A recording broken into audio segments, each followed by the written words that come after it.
Good day, ladies and gentlemen. My brief today is to discuss the important changes brought about by our Finance Minister, Mrs. Nirmala Sitharaman, in the Union budget that she presented a few days back, and in particular to the provisions which are of importance to all of you as non-residents. What I would cover today broadly is these few things. New tax law, which the finance minister referred to in her speech, that she will be bringing in very soon. In fact, we are expecting the new Income Tax Act to be presented to the Parliament very early next week. The cabinet is supposed to approve it today. Let's see, wait and watch as to how this unfolds. Then I will talk about a few changes in the new tax regime, which she has brought about and which caused the most excitement as soon as she sat down in the parliament. These relate to tax slabs and the rates of taxation, as well as the 87A rebate. Then we'll talk a bit about the updated return. One very important change that may be of interest to non-residents is the change relating to the ULIP, unit-linked insurance policies, which also has a bearing on the changes relating to the IFSC, that is the International Financial Service Center, which is located in the GIFT City. There is also an amendment which could be of interest to some of you who were in the past, situated in India, had an NSS account and then went back to whichever country that you are presently in, and you are looking at withdrawing the amount from that NSS scheme, and then a few miscellaneous provisions. To begin with, the announcement regarding the new Income Tax Act. Now, in 2021, in May 21, I had gone through the entire present Income Tax Act at that point of time, present as on May 21. And at that time, it had 47 chapters, 791 sections, 2,537 subsections, and so on and so forth. Obviously, from 2021 to 2025, the number of sections would have definitely crossed more than 800. The number of subsections would probably now be around 2,700, and so on and so forth. So, all in all, the current Income Tax Act 1961 is an extremely lengthy one, extremely complicated one. For a layman or for a common man, Aam Aadmi, to understand these various sections and subsections and explanations and provisos is virtually an impossible task. And therefore, it is very, very a very welcome change that we hope will come about next week when the new Income Tax Act is introduced into the Parliament by way of a bill. And let's see how it turns out. The Finance Minister has promised in her budget speech that it would probably be half in size as compared to the current Income Tax Act. So let's see if it is half in size or 60% in size, or whether it is old wine in new bottle. Only time will tell. But a preview of the new law has already been given by the Finance Minister by way of the few changes that she has announced in the budget for the current Income Tax Act. And the indications are that those changes which have already been announced by way of the budget will find a place in the new Income Tax Act. So let's wait and watch. The new tax regime, all of you would be aware that a few years ago, a new regime was introduced. And over the last few years, it has been continuously on an annual basis amended so as to make it more and more attractive for taxpayers, and with an ultimate objective that most taxpayers, if not all, will move from the old regime to the new regime. Statistics put up by the tax department on the income tax site indicate that a large portion or large percentage of taxpayers have already moved to the new tax regime. Our experience as practicing chartered accountants also shows the same, that a lot of people have moved to the new tax regime. In principle, the new tax regime is simpler because there are most of the deductions and exemptions are not available. And for foregoing those exemptions and deductions, you get better tax slabs and rates. So the amendments made in the budget are as under. Currently, the threshold under the new regime is 3 lakhs, and the 30% slab comes in after the income crosses 15 lakhs. And in between the threshold and the 15 lakhs bracket are 4 slabs of 5%, 10%, 15%, and 20%. In the budget, what the finance minister has proposed is to increase the threshold from 3 lakhs to 4 lakhs and bring in the 30% bracket only if your income exceeds 24 lakhs or 2.4 million rupees. So therefore, there is a substantial difference between the existing new regime, the slabs in the existing new regime, and the proposals made in the union budget, which will come into effect if passed by the parliament and if signed by the President of India from with effect from 1st April 2025. So if this budget is passed, then we will have 7 slabs as compared to the present 6. The rates of tax would be 5%, 10%, 15%, 20%, and 25%. So a new slab rate of 25% has been introduced in the budget. And more importantly, the 30% bracket will apply only to income above 24 lakhs. In contrast to these various changes in the slabs for the new regime or under the new regime, the old regime has not been touched.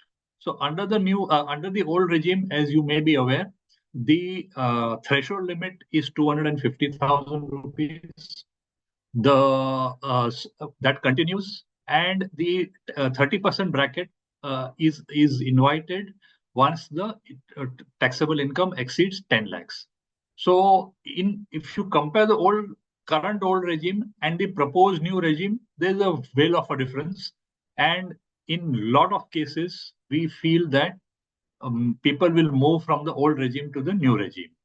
There are no changes in the rates of surcharge and the cesses, which are applicable whether under the old regime or the new regime. So those will remain as they are, but the slabs have been considerably changed under the new regime. To give a few examples of how this will work, in this example, you can see that somebody has rental income of 12 lakhs or 1.2 million, capital gains, the short-term capital gains, normal short-term capital gains of 6 lakhs, income from other sources of 12 lakhs. So the taxable income is 30 lakhs. Under the new regime, currently the tax payable is 5,90,000 plus surcharge, it would be 6,13,600. But next year onwards, if this income remains as it is, the tax total outgo will reduce by 1,14,400. So that's a substantial saving of tax for this kind of a bracket of this kind of a composition of income and this kind of a level of income. Another extreme, to take an extreme example, and this is relevant for non-residents, is that assuming that you don't have any other income in India, but you have only long-term capital gains from, say, sale of shares or sale of course, sale of listed shares on a stock exchange or redemption of equity-oriented mutual fund units. And that gain is, say, 240,000. Now, 240,000 is way below even the current threshold of 4 lakh rupees, and obviously way below the proposed threshold of 7 lakh rupees. That is, we saw this year. 4 lakh rupees. And 1 minute. Yeah, it's way below the threshold of 3 lakh rupees under the current regime and way below the threshold of 4 lakh under the proposed regime. But even then, as you can see, unfortunately for non-residents, because this income is a special tax income, unlike for residents, for non-residents, the advantage of that threshold is not available. As a result, what will happen is that this will be fully taxable, but then for long-term capital gains, the first 1,25,000 is not taxable, which leaves 1,15,000 in your hands as long-term capital gains. You will need to pay tax on this. Currently also you are paying tax, and in future also you'll need to pay tax, because this is a special rate income at taxable at 12.5%. There is no change in the rate of tax for capital gains. Therefore, it will continue to be taxed at 12.5%, which is 14,375. In addition to that, there will be a 4% cess, which even today you are paying. So the total tax will continue to be 14,950 even next year if you have this kind of a situation. This is primarily because the unexhausted basic exemption as well as the rebate under Section 87A are not available to you. Because 87A is not relevant to non-residents, in these examples, we have not taken into consideration the rebates. But coming back to this table, effectively what the finance minister has done is that if your income is up to 1.2 million rupees, that is 12 lakh rupees, although as you can see in the table, there is a tax payable at 5% and 10% on the two different slabs, but there is a rebate under Section 87A available, which effectively nullifies this 5% and 10% tax. And accordingly, while a normal person would have taxable income, the effective tax would be nil. So that is what she mentioned in the budget, and which is what excited a lot of people, that up to income of 1.2 million rupees, effective tax would be nil. Because of this, there is many people felt that they may not have to file the tax return because their income will go below taxable, or rather the effective tax would be nil. But it is important to understand the difference between liability to pay tax and the liability to file tax return. You have to please understand that even if you don't have to pay any tax, you may still need to file the return if your income is above the threshold limit of 4 lakh rupees under the new regime. So if your income is above 4 lakh rupees, you will have to file the return, even though effective tax liability may be nil. This brings me to the concept of updated return. Today also we have this concept, but the time limit available for filing an updated return has been doubled from the current 24 months to 48 months. And the updated return is basically allows you to, if you whether deliberately or unintentionally missed out including some income in your return, and that kind of a mistake is there in the return, it allows you to file an updated return and offer that missed out income in the updated return for tax, and for that the time limit has been extended. But the catch is that if you are filing an updated return, even today there is a additional tax that needs to be paid, additional sort of penal tax that needs to be paid in addition to the normal tax plus interest. So if you file the updated return within before 12 months from the end of the assessment year, you need to pay 25% additional tax over and above the normal tax plus interest. There is no change in this as far as the budget is concerned. Then if you file the updated return after 12 months, but before 24 months from the end of the assessment year, the penal tax is 50% of the normal tax plus interest. Again, there is no change. But because the period has been extended from 24 months to 48 months, they've brought in two more slabs for levy of additional tax, which is 60% in case return is filed between 24 months and 36 months from the end of the year, assessment year. And if it is filed after 36 months, but before 48 months, the penal tax would be 75% of the normal tax plus interest. These are the two new penal interest provision introduced because of the change in the time limit available for filing the updated return. That very quickly brings me to the amendments relating to the ULIPs, or the unit-linked insurance plans. Uh, Prior to this budget, there was an ambiguity relating to the taxation of the money that you get back from a ULIP. As per the budget 25, the rationalization that has happened is that so there is a section called section 10 and subsection 10D, or clause 10D, under which in the normal course, if you get any money back in respect of a life insurance policy, which includes unit-linked insurance policy, if you get money back from that policy under this particular section, the amount is exempt in your hands. But there are conditions attached to that exemption, and those conditions had resulted in an ambiguity as far as the ULIP money that you get back is concerned. To do away with that ambiguity, now it has been clarified that in the event that your ULIP does not qualify for exemption under this section 10, clause 10D, then the money that you get back will be treated, the ULIP will be treated as a capital asset, and therefore the money that you get back will be subject to capital gains taxation. You will have to calculate the capital gains, and on that gains, it will be generally always be more than 12 months in case of equity oriented ULIP policy, and in case of non-equity, it would be generally more than 24 months old. So therefore, it will generally always be a long-term capital gains. And because it is a long-term capital gains, it would be taxed at 12.5%. If this amendment not come and had the ambiguity continued, some people were of the view that what you get back, the extra amount that you get back in respect of a ULIP over and above the premiums that you have paid would be treated as income from other sources. And that's where this amendment is very handy, because now it will be taxed at only 12.5% as compared to the normal slab rates that would apply to you had it been classified as income from other sources.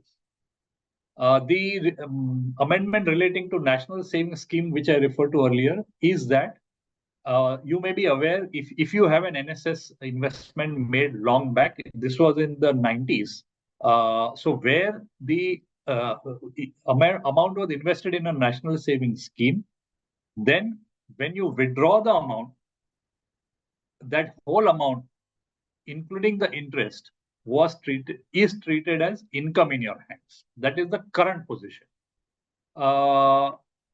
The budget has brought about a change, and that too retrospectively with effect from 29th August 2024, to say that if any amount is withdrawn from a national savings scheme on or after 29th August 2024, and if you had claimed exemption, deduction in the past in respect of that amount, then whatever you withdraw, there will be no taxability on that amount that you get back. So they have basically exempted the entire withdrawal from NSS post 29th August 2024 as compared to the full taxability up to 28th August 2024. Unfortunately, one lapse on the part of the Finance Ministry while drafting this budget is that there is a TDS section which says that when somebody withdraws from the NSS, the post office or the bank, wherever that account has been opened, that entity or that agency will have to deduct TDS. So logically, if this amount is not taxable now, there should obviously not be any TDS. But unfortunately, the TDS section has neither been deleted nor been amended to say that there will be no TDS post 29th August 2024. We hope that this lapse will be rectified when the final in Finance Act 2025 is passed. Very quickly on the IFSC front, I mentioned that the ULIP has two angles to it. One in which we saw earlier that when you get back the money, it is not taxable. It will be treated as capital gains. But in respect of certain policies which are issued by insurance companies located in the IFSC, or that is within the GIFT city, then the amount that you get back will be completely exempt even if the premium exceeds 2.5 lakhs for ULIP policies and 5 lakhs for other policies. So the difference here that is made for the ULIPs or the insurance policies issued by a insurance company located in IFSC is that today, if the annual premium amount exceeds 2.5 lakhs for ULIPs or 5 lakhs for the normal LIC policies, then everything that you get back is taxable. Whereas now they have, in order to promote the IFSC, they have brought this change. And this would be very interesting for non-resident, all of you, because if you are interested in taking a ULIP policy, if you are interested in investing in a ULIP, a dollar-denominated ULIP policy issued by an insurer based in the IFSC, this would be an attractive investment because the condition that is there, which presently impacts all ULIPs and all LIC policies of the amount of premium, that condition will not be applicable in respect of these policies issued by a insurance company based in the IFSC. So you may look at this. Lastly, some miscellaneous provisions. First is an interesting one where self-occupied property related amendment has come. You may be already aware of this, that if you have a self-occupied property, one property, obviously it is in your own possession, it is not rented out, then there is no question of any income being taxed in your hands. Few years ago, they amended the section to say that not one, but if you have two SOPs, that is self-occupied properties, they would still, both of them would not be, there would be no deemed income in your hands, subject to the condition that the second property it cannot be occupied by you by way of your employment. So if you are, say for example, a person has one property in Pune and one in Bombay, and that person is employed in Bombay, then because of that person obviously cannot occupy the Pune property. So that kind of a condition was there. Now they've done away with all conditions. Very simply, any person who has two residential house properties, both of which are not let out, then both the properties will not be treated as deemed. Neither of the property will be treated as deemed to be let out, and therefore, to that extent, this is a beneficial provision and beneficial amendment that has been brought about. The last thing is about TCS on foreign remittances and overseas travel. Obviously, this does not impact non-residents, but because it is an interesting one, some of your family members here may be using the liberalized remittance scheme, that is the LRS scheme, for making remittances outside India. For them, this would be useful, that the limit of remittance under LRS and overseas the tour programs, the TCS on that, there was a TCS, that is tax collected at source. For that, the limit was 7 lakh rupees. That has been increased to 10 lakh rupees. So up to a limit of 1 million rupees remitted under the LRS for an overseas tour program or a package, that will not attract TCS going forward from next year. So with this, I thought of bringing to your attention the important amendments that specifically impact non-resident Indians. There are obviously many other amendments as well, but those are not relevant as far as the non-residents are concerned. And therefore, now I hand over the proceedings back to the Kotak team. Thank you very much. Thank you, Amit. I think that was really insightful. So thanks so much for taking time out. So we move on to the next part of our presentation, and over to Bijal and Ipshita to speak about succession planning. Good evening to all of you. There's lots which we have to really cover, and we will really try our best to, give you a gist of all the topics which Anand has very kindly laid out. So just to begin with, what has really changed, one is, of course, the level of wealth in India itself.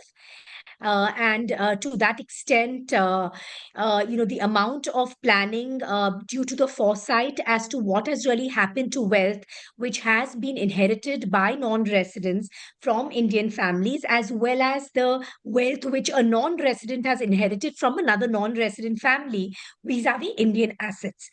So the first, important point to really note is that the laws in different countries are extremely different, and whenever you are really looking at undertaking any sort of planning, absolutely important to consider the Indian law as well as the law where you are really, residing, to ensure that it is a seamless process. Just as an example, very often for US persons, for families who are based in the US, if you just take US advice, you would be told that have all the Indian assets go into a US trust so that there is no estate duty when the US person passes away. Important to note that India has exchange controls, and it is not possible for Indian assets to actually move into a US trust without the Reserve Bank of India approval, which is difficult to really get. So, to that extent, simple points like this become extremely important. Then, of course, at times, the planning is not undertaken by way of a will or by way of a trust. And succession in India goes by personal laws. Though in India, there is a talk about introducing a uniform civil code. As of yet, there are very few states which have actually adopted it. And of course, you will appreciate that it's a big, big political as well as secular move for the country to really move into. So, as of now, if at all a person does not make a will, then in that situation, the succession to those assets actually go by the law, which is the personal law. So, if at all a person is of, Sharia faith, the Muslim succession law applies. If at all a person is of Hindu faith, then the Hindu law applies.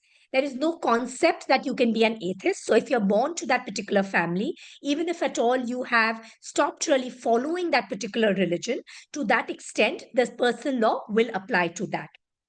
Now, in situations where the personal law really applies because there is no will really made, and say assets, like let's assume an Indian family has, assets which is, say two real estates, and there are two children, let's assume two daughters living outside of India. If the parents' intention is that both the assets essentially go equally to each child, important to note that if each real estate is going to go a 50-50 to each child, and later on the children decide that we want to relinquish our interest in that property and let's just have, each, child actually hold the entire real estate, from a foreign law perspective, in the country where you are resident, that could be considered a gift and subject to gift tax implication. So, which is where it becomes extremely important to not really look at a will as a basic document and not really giving it that level of importance. It is very, very important to look at a will very carefully. Then, of course, when a person is writing a will, important to consider that when a probate of a will is being undertaken in the Indian courts are always more familiar to look at a document which is in an Indian style. So, to that extent, it would always be preferable that we do not have foreign assets really covered into an Indian will. Then, to the extent that you have, families really planning vis-a-vis, say, liability issues, if at all a person is a director of a particular company, even if at all it's a family owned company, do ensure that, as a director, there are liabilities which would come up to you. So, whatever is the understanding of that particular company vis-a-vis that director, you need to be extremely careful. There have been a number of cases where if at all there has been a fraud, or say like a casualty in a factory of a particular company, and to that extent, if at all there is any criminal suit for negligence really filed, many cases where we have seen that accounts of directors, whether they are in India or outside India, have been frozen, as well as situations where there could be like a red corner notice issued against such a director, which totally freezes your travel. So, if at all any sort of positions are really being taken, very important to ensure that your other personal assets in India as well as outside of India are absolutely secure, so as to ensure that if there is any sort of a liability, there is no, repercussion on your personal assets. Then, of course, we keep hearing about a reintroduction of an estate duty. We did have it till the year 1985, the rate of which was an 85%. Of course, at that point in time, the rate of personal income taxes was also extremely high. However, there is the talk that an estate duty may be reintroduced, and it's only a question of time when it would be reintroduced, especially given the fact that the government has made enough announcements to essentially give its soft commitment for a reintroduction of an estate duty. What we must note that families which have which this would actually hit, especially the families which would be like maybe the top 100 200 families, most of them would have anyways undertaken their planning. The families which are at the bottom of the pyramid in the Indian economy, they would generally believe that there would be much more economic spend by the government on them, and to that extent the people who it would really hit would be people who would be at the middle of the economy as well as moving on to the top. Another important point to be noted, of course, if there is an estate duty reintroduced, generally India does follow UK laws, and for tax matters, we should expect the rate to be anything with the top line rate being around a 40%. So same levels of income taxes. That's the case in any other country too. The base level exemption, we should not really expect too much. In the UK, the base level exemption is just £325,000, which is just about, around 3.5 crores. And to that extent, if at all India introduces an estate duty, we should expect the base level exemption limit to be far lower. There is an absolute decline in Hindu undivided families, especially for families such as yours.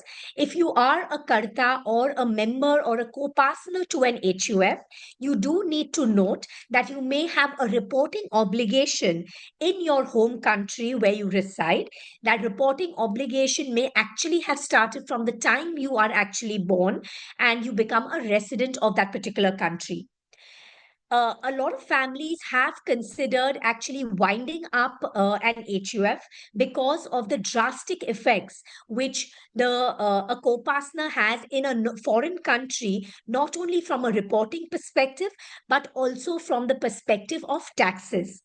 Obviously, you will appreciate that a Hindu undivided family is a very nuanced concept vis-a-vis Indian law, and it is not really understood. Forget, outside of India, it's not understood well in India itself as to what the, what is the, what that particular vehicle in itself is. Then, of course, just vis-a-vis, matrimonial planning, vis-a-vis prenups as well as postnups. Though in India, a prenup is not fully valid. However, there are essentially situations where a prenup to an extent has been accepted by Indian courts as a valid and enforceable document.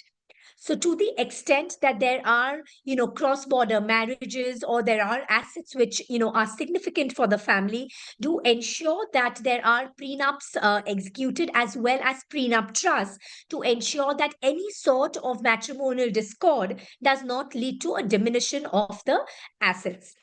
Of course, a very new growing trend is to implement a mantra to allow children really to explore, businesses outside of the family business and ensure that they do get enough, but not that much that they don't land up doing anything at all.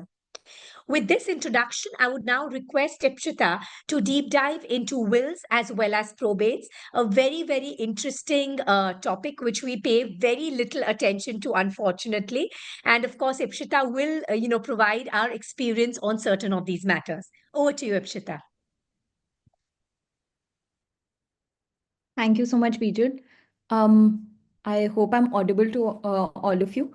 As Bijal was mentioning, there is succession laws that apply to all individuals, which depend on the religion that they follow. These are called personal laws. So in India, you would have the Hindu Succession Act, which governs Hindus, Buddhists, Sikhs, Jains, the uncodified Muslim law, and interstate succession laws for Christians and for Parsis. As Bijal said, you're not an atheist in India, you would fall under one of the other categories. So succession laws in India are fairly straitjacketed. They really lay down very clearly how your estate can devolve to your heirs. For example, in the case of a Hindu male, his intestate heirs would be his mother, his spouse, and his children. And on demise, each of them would get an equal share. And as you can see, there is no real discretion to vary how assets devolve. So the only real solution is to make a will.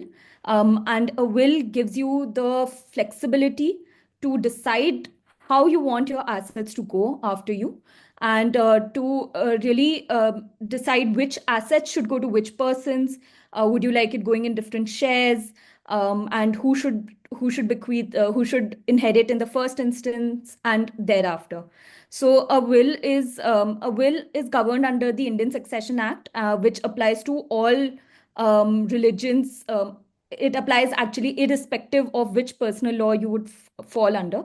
A will can be a solution for how to decide how you'd like to give off your assets.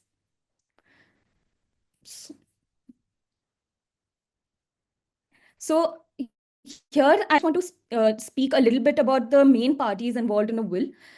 First would be the testator, who is the person making the will. It is important that this is an adult and with sound mental capacity, so that they really understand what they are doing. And very important that they make the will out of their free consent, and that they are in no way that there's any shadow of coercion also. The testator should appoint an executor under the will.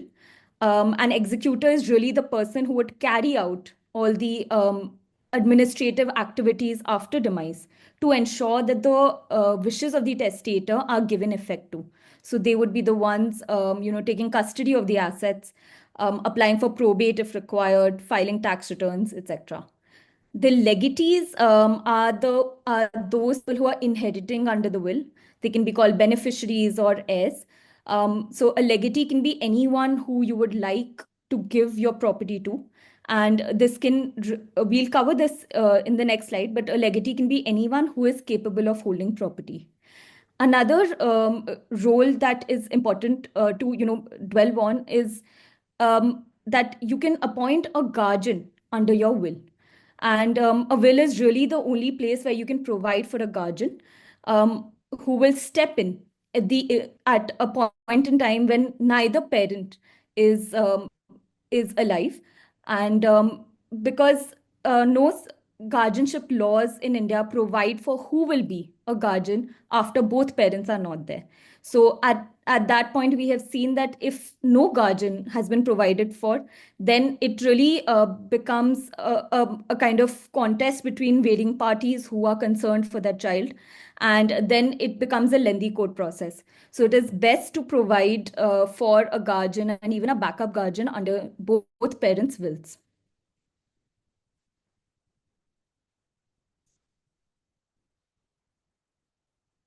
So a legatee can be anyone who is capable of holding property. And we've just given an overview of the kinds of persons other than just individuals who can be a legatee. Popular to note that Trusts are legatees as well. So anything that you would like a trust to hold, but do not want to transfer it during your lifetime because of, say, stamp duty or tax implications, can always be bequeathed to a trust. And it could be any of these persons could be legatees under your will. Important to note that only those assets that are owned by you directly can be given off. For example, if you hold shares of a company under which there is a property, and let us say you enjoy rent from that property, you can't give off that property directly under your will, but you can give those shares under your will. So it's important to note what you actually own, and the will should cover only those assets. A key topic that often comes up is that of a nominee. And a lot of people believe that if they have provided a nominee in, say, a bank account or a demat account, the inheritance of that asset is also covered, that a nominee is actually an heir. But that is not the legal position. A nominee is nothing more than a custodian or a trustee of those assets. And in the bank or the financial institution or the demat, the broker will give those assets, will give control of those assets to the nominee. But then it is between the nominee and the heir to really realign the ownership. So this can become a tedious process later on, and it can become quite lengthy. So it is always advisable that you align your heir and nominee. So don't have them as the same persons, don't have different names in these capacities as much as possible. Key to note that there are certain asset classes where the nominee is equal to the heir. For example, insurance, life insurance specifically, where you have a close relative as a nominee. They are equal to the heir. And we mentioned certain other categories like PPF, etc., where a nominee is the heir.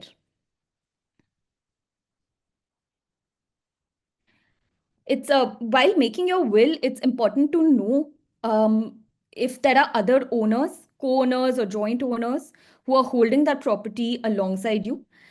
This could be in the case of immovable property, bank accounts, demat accounts, shares in a company.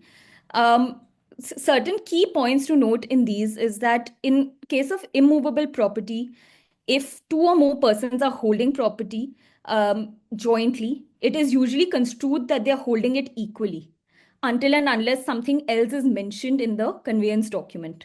And here it doesn't matter who has contributed more towards purchase of that property, because the law will construe all of you as equal owners.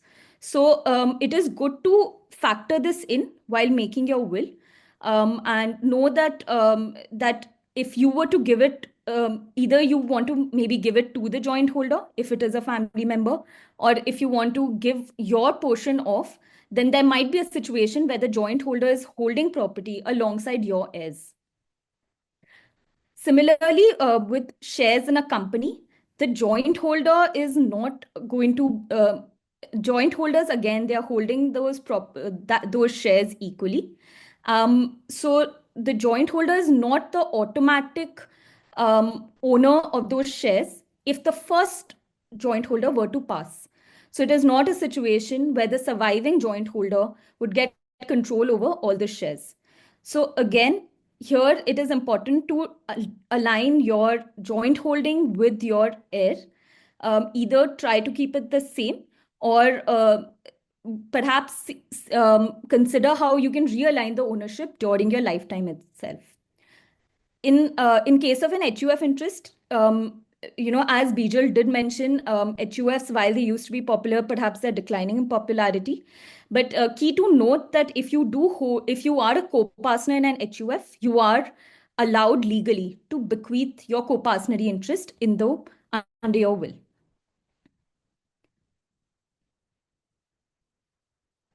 So a very important topic here, especially given the audience, is that you should be making separate wills for each jurisdiction in which your assets are present. So, for example, if you have assets, say, in India, in the UK, in Singapore, then ideally you should have a separate will for each of these jurisdictions. The reason being that while legally you are allowed to cover all of your assets under a single will, including an Indian will, it makes for much better and much easier administration after demise if all of these properties are kept separate in different wills. In fact, we've had instances where a client has passed away, and they've had separate wills for different jurisdictions, and because of this, the probate process in each country has gone on in a parallel fashion without intruding into the probate into the other country. So it is also key to remember here that authorities in other countries are not very familiar with, say, the format made by a different country's lawyers. For example, if you were to present a will made in the UK in India, it may not be very easily understood even by courts. So it is much more advisable that you would have an Indian will covering these assets.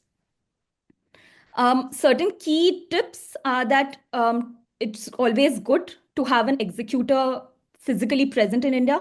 That is because there's a lot of legwork sometimes involved. And while this is not a legal requirement, we would advise this even for a witness, perhaps one Indian resident as a witness. Also important to remember that if you are inheriting from India, while as NRIs or OCIs, you're fully permitted to inherit any kind of property from India. Exchange control laws come into the picture when it comes to remittance of assets from India, in which case there are thresholds that are applicable. I will quickly take us through the probate process. A probate is a certification of a will, really, which says that the will is valid. It's issued by a court of law. A probate is not a guarantee that the will not be disputed, or that really that the provisions of the will have been correctly drafted, or that the will is sound. It is merely confirming that the will has been validly executed. A probate is required in India in a few scenarios. One is when you have immovable property situated in the erstwhile presidency towns of Madras, Calcutta, and Bombay, or if you signed your will in any of these three places. Of course, practically, probate has been asked in other scenarios in other states and cities, but there are many judgments by high courts which say that outside of these areas, a probate is not a legal requirement.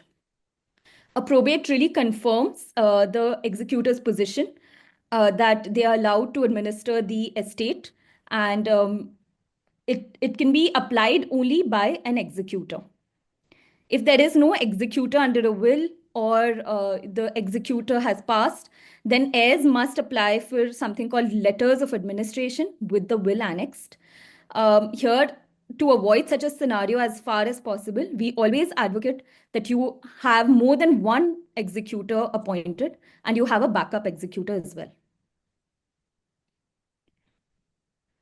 This is the procedure for grant of probate. It essentially requires that there is an inventory of all assets and liabilities done.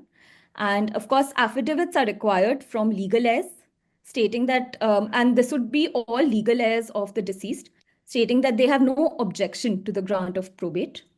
Attesting witnesses must provide affidavits.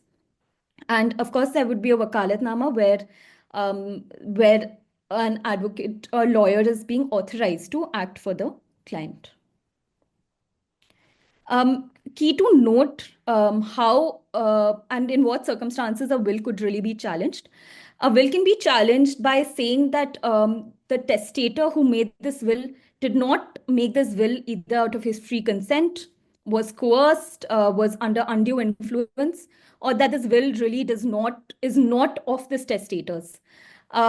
Certain suspicious circumstances which would perhaps lend to this assumption would be that if a close family member is without reason left out of the will, or the will is suddenly changed very near to demise where only a third party is benefiting. Important here to note that it is always good to give reasoning when you're leaving out a close family member from the will, and to perhaps even have a separate document such as a value will or a letter of wishes to explain what you have done and why you have given your assets in a particular manner.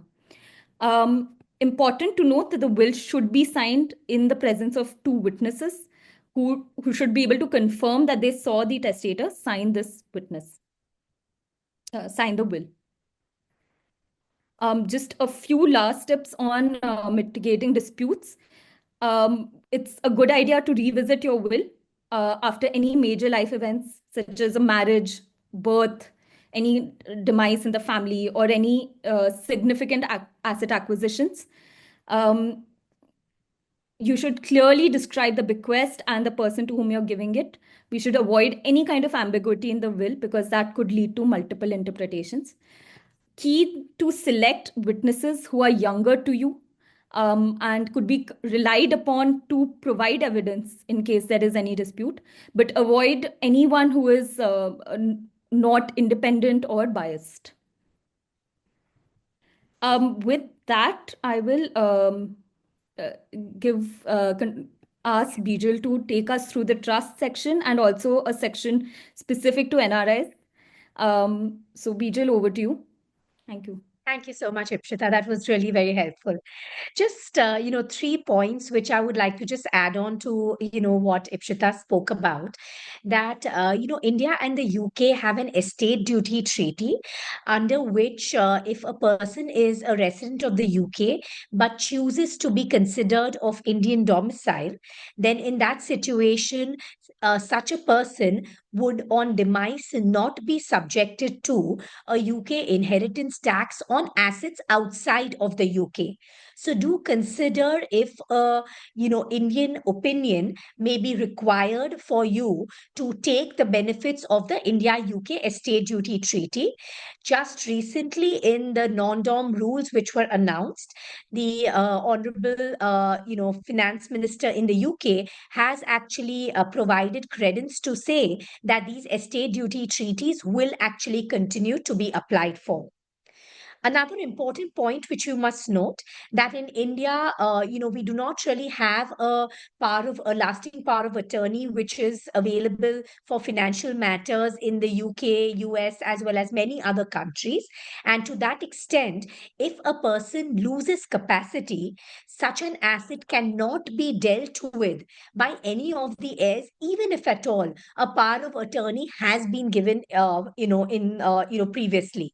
So to that extent, always better to either have joint ownership or for that matter, have assets really go into a trust so that you are able to deal with those particular assets.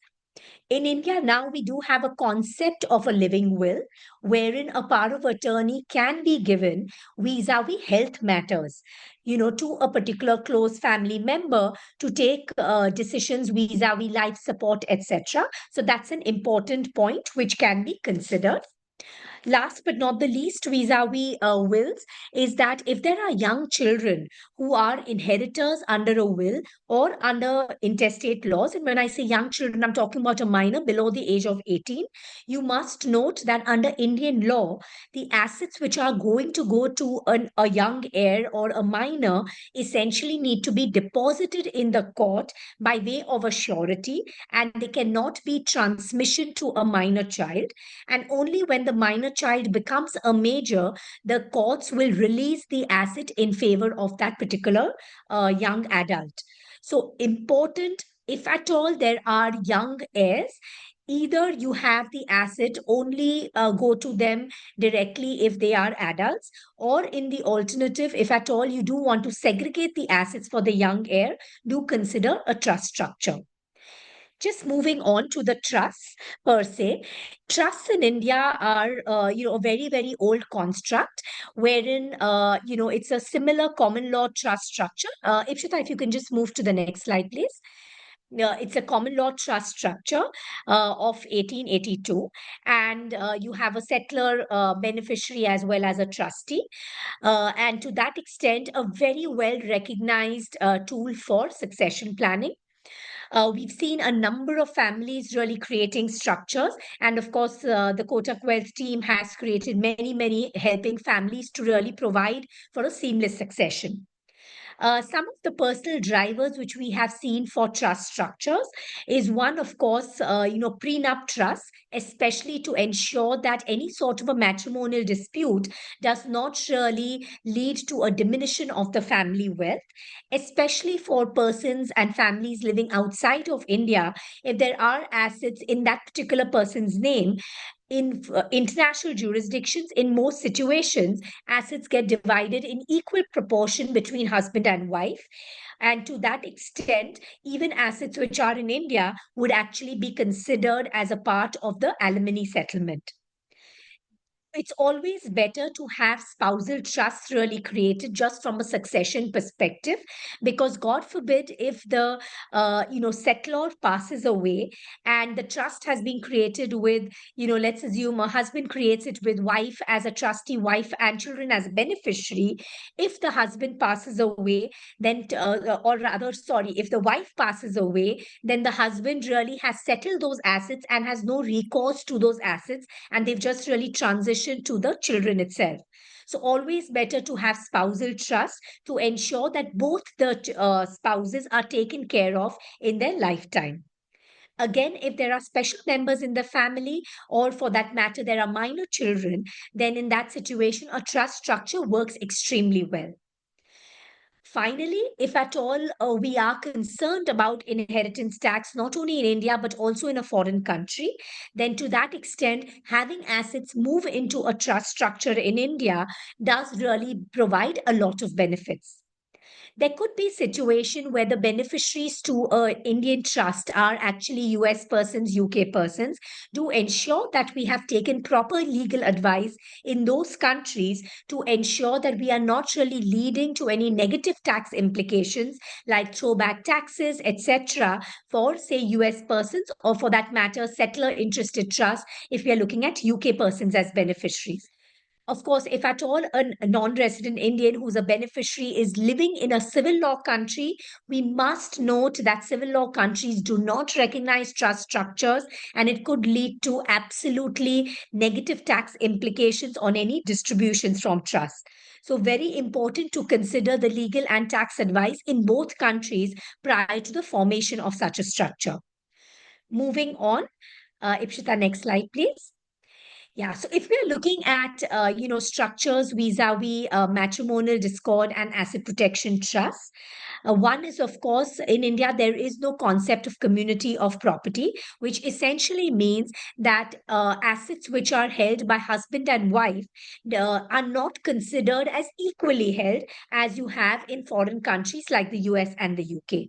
So, to that extent, however, if a particular non-resident Indian does have assets in India, even though India does not regard a community of property visa assets, held by individual husband or wife, because of the application of the foreign law, such a rule would be imported into Indian assets also. Spousal trusts are considered extremely good, and you could have specific exclusions in the trust documents to say that if at all the spouse is not, has divorced or separated, or for that matter has remarried after the, settler's demise, then to that extent, that particular spouse actually becomes an excluded person under the trust in itself. Also important to note that any of these trusts, if at all, post marriage, a trust really does continue. However, in many countries, if a will has been created prior to marriage, such a will becomes a void document post marriage itself.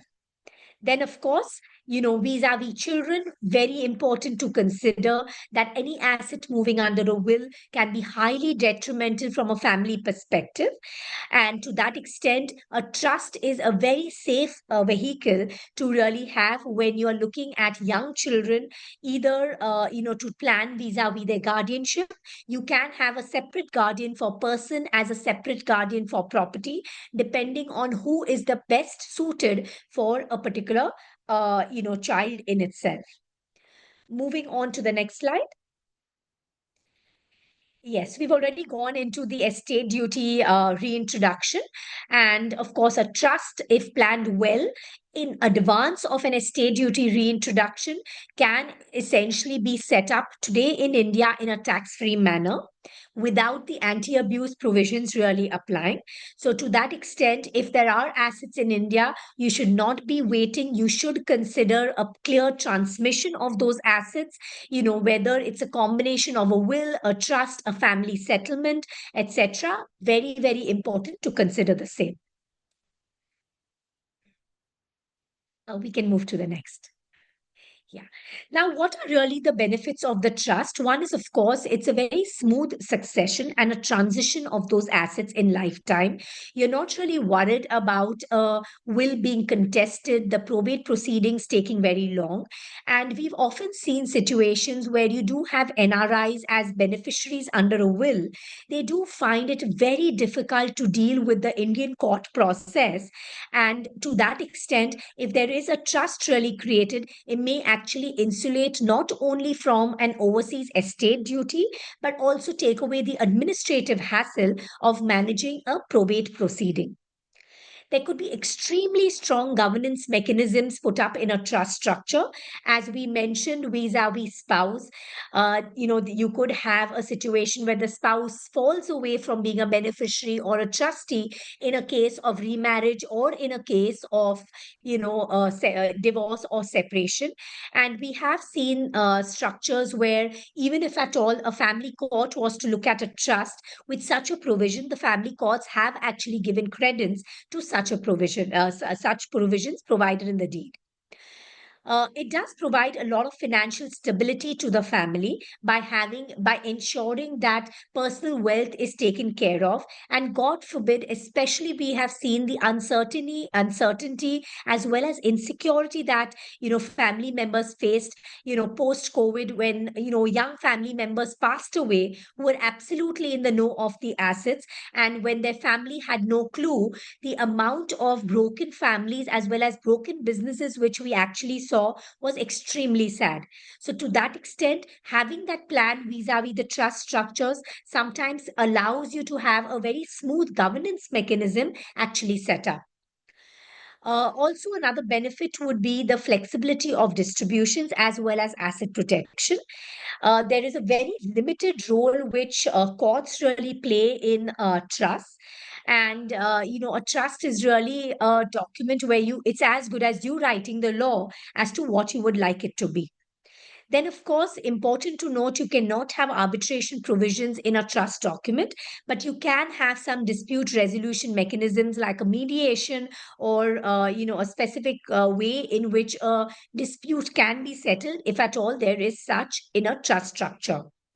Extremely low maintenance and administrative costs for a trust structure. So that's also something which does give a lot of credits to a trust. Moving on. A trust structure in India, very simple. You have a settlor, you have a trustee, you have a beneficiary. Non-residents can be trustees to Indian trusts. However, important to note that if you have a non-resident as a trustee, in that situation, the assets which are held by the trust should be assets which can be directly held by a non-resident themselves. So as an example, if at all a trust is to hold agricultural property, since non-resident Indians are not permitted to hold agricultural property, a non-resident Indian cannot act as a trustee to such a trust. A trustee is the legal owner as well as technically the beneficial owner of trust assets. India does not believe in duality of ownership, and to that extent, a beneficiary only has a beneficial interest in the trust and not any sort of interest in the underlying property. More often than not, a trust would be set up as an irrevocable and discretionary trust. Irrevocable from the perspective that the settler does not really have any right to control the trust, and discretionary from the perspective that the trustee has complete discretion on how much to distribute and how to really distribute. Given the fact that in most cases the trust would be a discretionary trust, a settlor may want to consider having a letter of wishes as a part of the trust document, so that whatever are the wishes and the conditions which they would like the trustee to consider, they can be considered by the trustee on a dispassionate basis. Beneficiaries, to a most extent, play a very passive role. Important to consider that if there are assets being settled by an Indian settler, for ensuring that there is no tax on settlement of the trust, ensure that the beneficiaries to the trust are relatives as defined under the Income Tax Act of the settler itself. So, very important to consider that. And if at all there are people whom you want to provide in the trust structure who are not relatives, then to that extent, it is better off doing a lifetime transfer or having a will set up for such transfers in itself. Any distributions from a trust are not taxable in the hands of beneficiaries in India. Of course, you do need to consider the taxability in the hands of NRI beneficiaries in the home country where they are resident. More often than not, a credit for the Indian taxes is available in the foreign country. But of course, tax advice must be taken prior to really having any sort of distribution undertaken. Moving on to the next slide. Whether you look at a will and a trust, a very, very common question asked to us. So, one, let me give you a blanket answer. A will is an absolute must in every circumstance. So, do have a will. Whether you have a trust or not really depends on whether you are ready to give up control. And if at all there is a mirror trust structure set up with a spouse, control yet can be given under a trust structure. Asset protection is not available under if assets are moving under a will. If assets are moving under a trust structure, then asset protection vis-a-vis business liability as well as matrimonial liability is absolutely available in a trust structure. Implementation of a trust, very straightforward. It's just an execution of the deed, etc.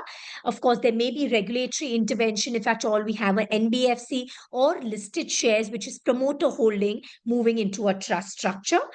Wills essentially require a probate post the lifetime of the testator, but otherwise it's a very, very straightforward process.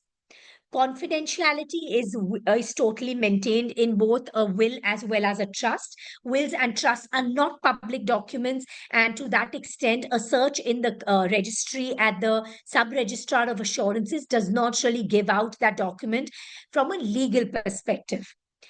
Personal laws apply to a will. Personal laws do not apply to trust. So, if at all there is a person of Sharia faith or a person, say, living in Goa where community property laws apply, in a trust structure, those laws do not really apply, but they do apply in a will.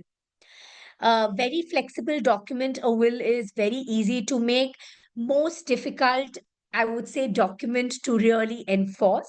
So, do not really feel that it is a document which is not important, for the simple reason that the person who made the will is no more there to prove his or her intention at the point in time when the will is executed. So, to that extent, do pay a lot of attention when a will is actually being considered. There are no stamp duties, when a will is executed. It does not need to be on a legal paper. There are minimal stamp duties on the settlement made under a trust, and there could be stamp duties on settlements of real estate made into trust, depending on where the trust is actually situated. Moving on to the next slide. What as a global Indian you should really be worried about, and especially an NRI who is looking to, return back to the country, do remember that the Indian financial year is very different from the tax year in international countries. So if at all there is any planning, being taken, being taken vis-a-vis returning to the country, do ensure your international assets are totally secured vis-a-vis Indian taxes, Indian regulations, as well as any Indian duties. As a non-resident, your foreign-owned assets are totally free to be dealt with outside of India. But once you become an Indian resident, from a tax perspective, any income arising on the foreign asset is taxable in India. So to that extent, it may be good to have a foundation or a trust created outside India prior to a return. Important to note the reporting obligations of settlement of a trust, or for instance, if at all it's a revocable trust, the tax implications, or for that matter, any distributions from the foreign trust to Indian resident beneficiaries, whatever is the tax impact there.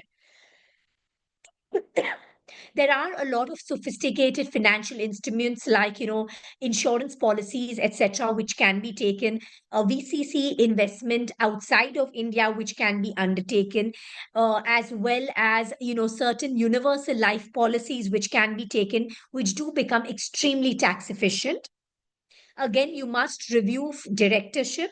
If there is a director of an Indian company living outside of India or of a foreign company living in India, do consider the tax implications of this directorship to ensure that you're not pulling in the entire foreign company into taxes in India or the vice versa. A very careful fiscal planning for the wealth retained abroad must be undertaken prior to a return. Moving on to the next slide.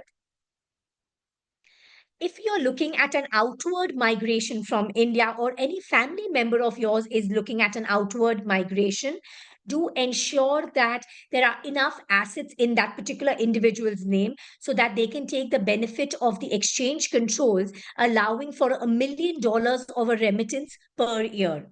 If the assets remain in the hands of an Indian resident, then in that situation, for such an Indian resident to remit funds to a non-resident who's migrated outside of India, the $250,000 LRS limit would actually apply. When a person is moving out of the country, their Indian bank account gets converted into an NRO account. And then, of course, your $1 million remittance limit on capital account, as well as free income, can be remitted. If there are real estates, other assets in India, a lot of planning can be undertaken by way of gifts, setting up of a trust, etc., to ensure that you're not leading to a negative tax implication, as well as there is asset protection available to those particular assets and the family is actually taken care of. So with this, Ipshita, just moving on to the next. We must note, as I mentioned, that if you're returning to the country, there is a schedule foreign assets to be filed by you. You will have a resident not ordinary status under the income tax laws for a period of time, depending on your number of days of stay in India. You don't need to report your foreign assets till the time you are a resident and not ordinary resident. But once you become a full-blown resident, you would need to report your foreign assets, your foreign, in foreign bank accounts, wherever you are a signatory, etc. So do ensure that there is proper planning undertaken vis-a-vis those particular assets. Also do ensure that if there are any foreign accounts, even if at all just a simpliciter LRS account which has been created outside of India, to ensure that there are wills covering those assets, because in many situations, a foreign bank does not allow for a nomination to be entered into for LRS accounts. Be very happy and thank you so much for a very patient hearing.